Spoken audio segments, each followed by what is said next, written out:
지난주에 이어서 예수님은 종교지들의 지도자들에게 말씀을 하십니다. 예수님이 수많은 사람들의 환호 속에 예루살렘에 입성하셨죠. 그리고 성전에서 하나님의 말씀을 전할 때 대제사장들과 장로들이 나와서 무슨 권위로 여기서 말씀 전하냐, 네가 뭔데 여기서 말씀 전하고 있냐, 누가 허락해 줬냐, 이렇게 항의합니다. 근데 사실 이들이 해야 될 것은 질문이 아니라 회개였죠. 이들이 누굽니까? 이스라엘의 종교 지도자라는 권위를 가지고 하나님의 집인 성전을 강도의 소굴로 만든 사람들이에요. 예배드리기 위해 온 사람들에게 제사할 때 사용할 동물을 비싸게 팔았고, 헌금은 로마의 돈은 낼 수 없다고 하여서 환전시키면서 수수료를 챙기던 자들, 이런 사람들의 만행을 예수님이 아셨기 때문에 모든 장사꾼을 쫓아내고 성전을 다시 기도하는 집으로 만드셨죠. 그리고 말씀하셨습니다. 예수님이 어떤 말씀을 전했는지는 성경에 나오지 않았지만 분명 대제사장들과는 다른 권위 있는 메시지를 전하셨을 거예요. 요한이 전했던 것과 같이 모든 영적인 갈급함을 해결하는 메시지였을 것입니다.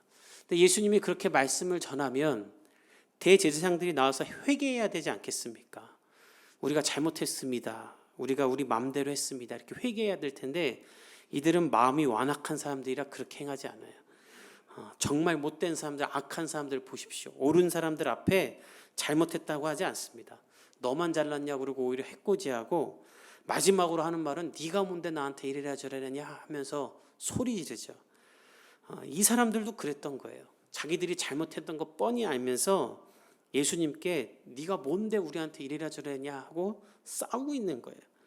그리고 예수님이 평소처럼 내가 하나님의 아들이라고 말하면 신성모독으로 예수님을 죽이려고 했던 것입니다. 예수님을 보고 있자니 화도 나고 분도 나고 창피하기도 하고, 그래서 예수만 죽이면 아무도 우리한테 뭐라고 할 수 없으니 예수님 죽이고 이전처럼 성전을 자신들 마음대로 운영하고자 계략을 짠 거예요. 사람들도 다 알았을 겁니다. 이 대제사장들이 강도라는 것을. 그러니까 요한 보러 광야로 나갔던 거죠. 그러나 아무도 말할 수 없었어요. 하나님을 유일하게 대면하는 권위를 가진 사람이니까. 그래서 이것만 봐도 예수님 시대가 얼마나 암울한 시대인지 알 수 있습니다. 왕인 헤롯은 동생의 아내를 빼앗는 사람. 그런데 폭군이라 아무도 그의 잘못을 말할 수 없었고, 종교 지도자들은 하나님 팔아서 장사하고 있는데 권력이 막강해서 뭐라고 할 수 없고, 국민들이 얼마나 힘들었겠어요. 지금 우리의 시대와 똑같은 것이죠. 소망은 이런 혼란의 때에 임마누엘의 하나님이 우리와 함께 하시는 것인 줄 믿습니다. 그래서 예수님은 이 종교 지도자들의 죄를 또 지적하시는 거예요. 왜? 고치기 위해서. 왜 또 지적하는가? 뉘우치기 원하시는 것이죠. 그게 아니면 바로 즉각 심판해서 다 멸하셨을 것입니다. 그러나 다시 한번 이들의 죄를 드러내서 이들을 고치고자 했던 거예요. 왜? 이들 죽여봤자 어차피 종교 지도자들은 세습직이라 이들의 자녀들이 또 동일한 잘못을 할 거예요. 그래서 변화를 일으키려면 이들을 변화시켜야 되기 때문에 예수님이 다시 한번 죄를 지적하십니다. 우리가 기억할 것은 예수님은 모든 사람의 수치는 덮어주세요. 모든 사람의 연약함과 상처는 덮어주십니다. 그러나 죄악은 드러내시는 분입니다. 그래서 고치시는 분이신 거죠. 예수님이 그 일을 오늘 또 하십니다. 우리 33절과 34절을 한번 같이 읽어봅시다. 시작. 다른 한 비유를 들으라. 한 집 주인이 포도원을 만들어 망대를 짓고 농부들에게 새로 주고 타국에 갔더니 열매 거둘 때가 가까움에 그 열매를 받으려고 자기 종들을 농부들에게 보내니. 오늘 본문을 보면 한 주인이 포도원을 만들고 농부들에게 주고 타국으로 갔다 이렇게 말합니다. 배경을 좀 알아야 되는데 어떤 배경인가? 이 포도원은 기존에 있던 포도원이 아니라 새로 만든 포도원이죠. 33절에 보면 포도원을 만들었다 그래요. 그래서 포도원을 만들었으니까 울타리를 둘렀어요. 경계를 만들었죠. 근데 규모가 꽤 컸던 포도원 같아요. 33절 후반부에 보면 집 짜는 틀을 만들었다. 포도주나 포도주스를 만들 수 있는 집 짜는 틀을 만들었고 또 망대를 지었다라는 거예요. 학자들은 이런 규모면 굉장히 큰 포도원이라고 합니다. 근데 재밌는 건 이렇게 포도원을 만들고 이 사람이 타국으로 갔다 그래요. 어떻게 이렇게 큰 규모의 포도원을 만들고 타국으로 갔던가. 엄청난 투자를 한 거죠. 좋은 시설을 갖추고. 그 이유는 포도는 새로 심으면 그해의 열매를 거둬봤자 아무 상품성이 없다 그래요. 내다 팔 만한 포도 열매를 얻으려면 5년 동안의 시간을 투자해야 된다고 합니다. 그래서 5년 동안 소작을 주어서 농부들에게 포도원을 개척하게 하고 아무런 수익이 없지만 5년 동안 월급을 주기로 한 거예요. 그래서 내가 열매 거둘 때 다시 올 테니까 너희들이 5년 동안 이 포도원을 잘 가꿔봐라 하고 이 사람은 떠난 거예요. 그러니까 이 사람이 얼마나 좋은 사람입니까? 5년 후에나 수익을 얻을 수 있는데 미리 집 자는 틀이나 망대도 만들어주고 또 필요한 제방사항을 다 갖춰준 거예요. 아주 좋은 주인이죠. 그리고 투자를 거둘 때가 돼서 5년 뒤에 농부들에게 종을 보냅니다. 열매를 거둔 걸 좀 갖고 와봐라. 그런데 그때 농부들이 어떻게 하는가? 우리 35절부터 36절을 읽어봅시다. 시작. 농부들이 종들을 잡아 하나는 심히 때리고 하나는 죽이고 하나는 돌로 쳤거늘 다시 다른 종들을 처음보다 많이 보내니 그들에게도 그렇게 하였더라. 충격적인 사건이 일어나요. 주인이 종들을 보내서 열매를 좀 갖고 와보라 했더니 농부들이 그 종들을 하나는 심히 때리고 하나는 죽이고 하나는 돌로 쳤다. 이 죽이다가 원문을 보면 처절하게 죽인 거예요. 아주 그냥 살인을 저지른 거예요. 이게 말이나 되는가? 이 농부들이 얼마나 큰 은혜를 받은 사람입니까? 주인이 포도원을 그냥 만들어 준 거죠. 5년 동안 니네 해봐라. 그리고 월급도 다 준 거예요. 생활도 책임져 주고.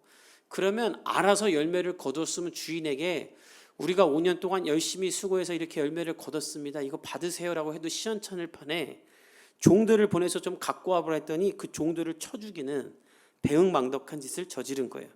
그래서 주인은 더 많은 종들을 보냅니다. 그랬더니 농부들이 동일하게 행하여.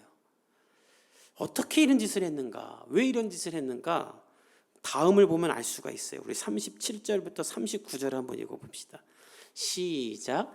후에 자기 아들을 보내매 이르되 그들이 내 아들을 존대하리라 하였더니 농부들이 그 아들을 보고 서로 말하되 이는 상속자니 자 죽이고 그의 유산을 차지하자 하고 이에 잡아 포도원 밖에 내쫓아 죽였느니라.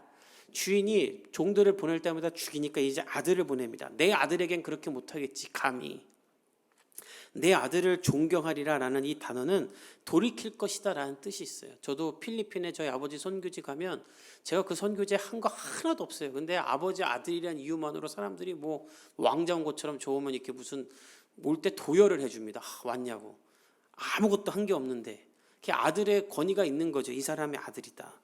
주인도 그렇게 생각한 거예요. 근데 농부들이 어떻게 생각하냐면 야, 저 아들 온다. 저 사람 상속자 아니냐, 이 포도원 물려받을. 저 아들 죽이면 그의 유산인 이 포도원인지 우리께 되니까 죽이고 쫓아내자. 그리고 정말로 아들도 죽여버려요. 정말 그것이 알고 싶다나 나올 만한 스토리죠. 이런 만행을 저지른 거예요. 예수님이 지금 이런 비유를 종교 지도자들에게 왜 하시는가? 이 비유는 무슨 뜻인가? 주인은 하나님을 말하는 거예요. 그리고 농부는 지금 예수님 앞에 서 있는 대제사장들과 종교 지도자들을 말하는 거예요. 그리고 종은 누구인가? 세례 요한, 그리고 세례 요한을 비롯한 선지자들, 그리고 마지막으로 아들은 누구인가? 예수 그리스도를 의미하는 거예요. 즉 이것은 무슨 말이냐면 하나님이 종교 지도자들에게 성전을 맡겼죠. 너무나 좋은 성전을 맡겼어요. 그리고 그들에게 권위를 줬고 지위를 줬고 맡은 바 사명을 감당할 모든 제반을 주었어요. 그리고 열매를 거두어라. 이스라엘 백성들을 하나님께로 인도해라. 이스라엘이 하나님만 사랑하는 나라가 되도록 말씀을 전하고 거룩하게 해라. 이것이 하나님의 뜻이었는데 이들은 하나님이 주신 권위를 가지고 성전을 강도의 소굴로 만들고 하나님께 드릴 것을 자기들이 취하는 악한 농부와 같은 사람들이 됐었죠. 그래서 하나님이 누굴 보냈습니까? 자신의 종인 세례 요한을 보냈어요. 그래서 세례 요한이 무슨 말을 합니까? 회개하라, 천국이 가까이 왔느니라. 근데 이들이 회개하거나 돌이키지 않았어요. 오히려 백성들은 회개했어요. 하나님 앞에 나와서, 요한 앞에 나와서 온 유다와 요단강 사방에서 나와서 회개하고 세례를 받았죠. 이게 2000년 전이나 지금이나 동일한 건 회개해야 될 사람들은 회개 안 하고 안 해도 될 사람들이 하는 게 이게 참 똑같은 거예요. 그러나 사실 회개하지 않는 것이 심판인 줄 믿습니다. 하나님 앞에 돌이킬 기회를 놓치는 것이죠. 그리고 이들은 요한을 죽게 내버려놔요. 요한이 헤롯의 잘못을 지적할 때 헤롯이 요한을 죽이려고 하죠. 가두죠. 그때 이 종교 지도자들이 해야 될 일은 요한은 하나님의 사람이니 꺼내달라고 이들이 탄원을 했어야 되는데 그냥 죽게 내버려둬요. 그리고 헤롯처럼 맡기신 성전을 강도의 소굴로 만들죠. 그때 하나님은 이제 아들을 보냅니다. 내 아들은 존경하겠지. 그러나 예수님 앞에서도 회개하지 않습니다. 예수님이 이들이 너무나 잘 알고 있는 구약의 모든 예언을 성취하시고 권위 있는 말씀을 전하시고 이적을 전하시면서 하나님의 아들인 것을 증명했지만 이들은 지금도 예수님을 죽이고자 괴략을 짜고 있어요. 그리고 끝내 예수님을 죽이죠. 예수님이 이 비유를 통해 이 사람들의 악함을, 이 사람들의 만행을 또 한 번 지적하시는 거예요. 그리고 예수님이 이어서 한 가지를 더 말하시는데 무엇인가? 이런 농부들에게 임할 심판입니다. 우리 40절에서 41절을 읽어봅시다. 시작. 그러면 포도원 주인이 올 때에 그 농부들을 어떻게 하겠느냐? 그들이 말하되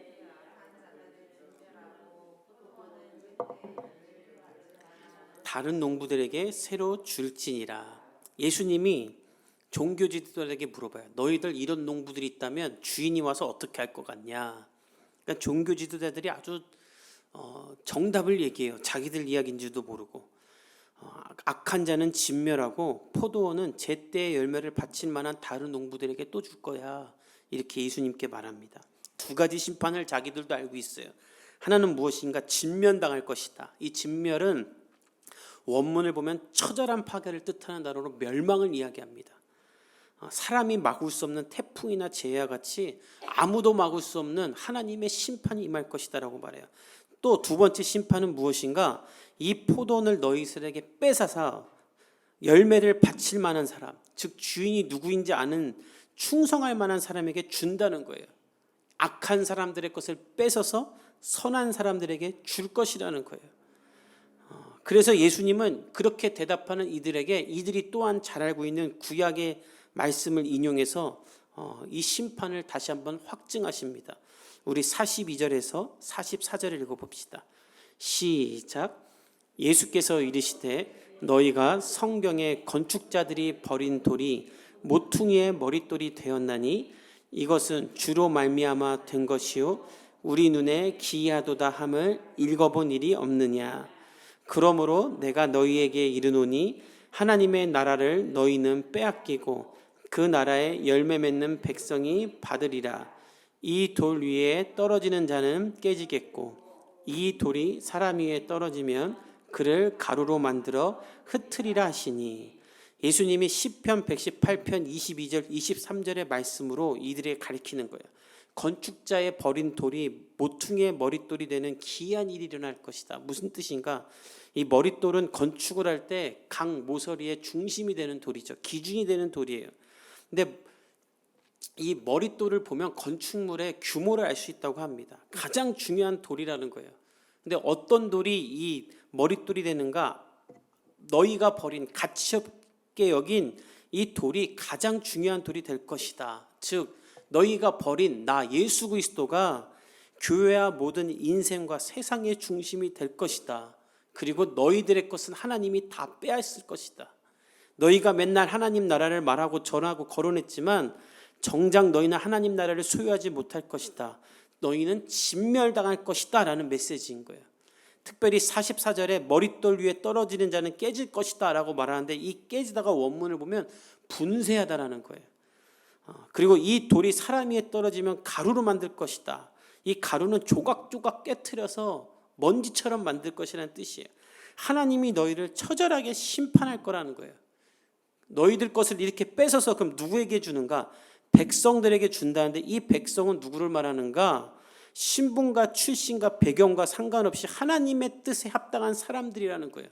이 사람들을 누구라고 말씀하셨습니까? 예수님이 이방인, 세리, 창녀라고 할지라도 지금 하나님께 합당하게 사는 사람들은 이 하나님의 유업을 이어받을 것이라는 예수님의 선언인 것입니다. 이 메시지가 지금 우리에게 무엇을 전하는 것인가? 하나님은 주시는 분이나 하나님은 빼앗기도 하시는 하나님인지를 깨닫기를 축복합니다. 합당한 자에게 모든 것을 주시지만 그렇지 않은 자의 것은 하나님 빼앗으시는 거예요. 여러분 성경을 보십시오. 에서가 장자였어요. 근데 그 장자의 축복을 경솔히 여기자 하나님이 그것을 야곱에게 주십니다.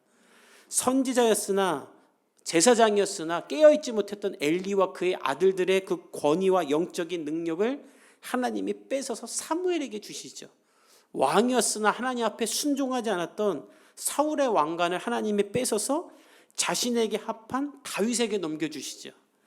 하나님은 사람이 없어서 아무나 쓰시는 하나님이 아닙니다. 능력이 없어서 능력 있는 사람 데려다가 쓰시는 하나님도 아니고, 돈이 없어서 똑똑하지 못해서 돈 많고 지혜로운 사람 데려다 쓰시는 분도 아니세요. 하나님은 누구를 사용하시는가? 자신에게 합당한 자를 사용하시는 하나님인 줄 믿습니다. 예수님이 먼저 된 자가 나중되고 나중된 자가 먼저 된다고 하지 않았습니까? 여러분 솔로몬 보십시오. 모든 것을 줬지만 하나님을 망각하고 하나님을 떠나자 하나님은 그에게 떠나시죠. 그리고 그의 나라는 가루가 되게 만드세요. 이 메시지는 지금 우리에게 주시는 메시지입니다. 저는 두 가지를 봤으면 좋겠어요. 첫 번째는 하나님께서 종교 지도자들의 만행을 고발하시는 것처럼 이 팬데믹 시대에 이 땅에 있는 교회들의 잘못을 드러내고 계시는 거예요. 이단뿐만 아니라. 여러분 코로나 터지고 우리나라에 제일 먼저 드러난 게 이단들이죠. 그리고 이제는 거짓된 교회들과 장사하는 선교단체들이에요. 매주 나오고 있어요. 아주 교회가 사회 악이 된 것처럼 나오고 있어요. 이것이 과연 이 정부와 여론들이 교회를 핍박하는 것일까? 뭐 그럴 수도 있죠. 그러나 하나님의 허락도 있는 거예요. 왜? 하나님이 알곡과 가라지를 구별하시는 거예요. 실질적으로 우리가 잘못한 것이 드러나고 있지 억울한 것이 드러나고 있지는 않지 않습니까? 하나님을 향한 순수함과 순전함이 없는 것들을 하나님이 무너뜨리시는 거예요. 이때에 우리가 깨달아야 될 것은 무엇인가? 다시 하나님이 교회를 회복하실 때가 있음을 믿고 우리가 하나님이 합한 사람으로 순전해질 수 있기를 축복합니다. 지금 우리가 준비될 때인 줄 믿습니다. 속지 말아야 될 것은 교회가 비난을 당하고 세상의 심판과 조롱을 당하고 있다 할지라도 교회는 여전히 세상의 소망인 줄 믿습니다. 다만 하나님의 허락하심 가운데 하나님이 우리의 민낯을 드러내고 우리를 정화하시는 것인 줄 믿습니다. 왜? 다시 교회들을 사용할 만한 그릇으로 만들기 위한 것이죠. 이스라엘이 악을 행할 때 하나님이 내 나라니까 건들지 마라 한 게 아니라 그들을 멸망시키셨어요. 그리고 기초를 다시 세움으로 그 나라를 다시 세우신 것처럼 하나님께서 교회를 지금은 핍박과 조롱 가운데 두시지만 결국 교회를 회복시키심으로 말미암아 예수 그리스도의 피로 산 교회로 말미암아 세상을 변화시킬 줄 믿습니다. 우리 복음의 교회가 이때를 위해 준비되는 교회가 될 줄 믿습니다. 세상이 평화로워지면 사람들은 또다시 공허함을 느끼고 영혼의 굶주림을 경험하게 될 것입니다. 그때에 이 땅에 있는 한국 교회들이 준비가 되어 있어서 복음으로 사람들을 구원하고 사람들을 하나님께로 인도하는 구원의 방주들이 될 수 있도록 기도하는 중보자들이 되기를 축복합니다. 또한 하나 기억할 것은 우리 개인도 마찬가지입니다. 하나님은 주시는 분이나 빼앗기도 하시는 분이라는 것을 기억하기 바랍니다. 내가 달라면 무조건 주는 바보 같은 하나님이 아니라 하나님은 합한 사람에게 주시는 거예요. 자기 멋대로 살면서 하나님 주세요 하면 하나님이 줘야 되는가? 여러분이 하나님이라면 주겠습니까? 제가 부교육자 생활할 때 보면 기도하면서 새벽에 나왔고 막 하나님께 화내면서 기도해요. 자기가 화내면서 기도하면 하나님이 줘야 되는가? 아니라는 거예요. 너무 힘들고 어려워서 하나님께 쏟아낼 수는 있지만 언제나 우리는 하나님 앞에 겸손해야 될 수밖에 없어요. 하나님 앞에 구할 때 내가 하나님 앞에 합한가부터 돌아봐야 되는 거예요. 오늘 종교 지도자들 보십시오. 끝내 이들은 하나님 앞에 돌아서지 않습니다. 그래서 하나님이 이들의 것을 뺏는 거예요. 45절과 46절에 보면 이들이 얼마나 완악한지가 나와요. 우리 한번 같이 읽어봅시다. 45절 46절 시작. 대제사장들과 바리새인들이 말씀하심인 줄 알고 잡고자 하나 무리를 무서워하니 이는 그들이 예수를 선지자로 알미었더라. 오늘 45절 46절에 보면 놀라운 구절이 있어요. 이 사람들이 대제사장들 그리고 예수님과 대제사장들이 토론을 하니까 바리새인들도 갑자기 나왔던 것 같아요.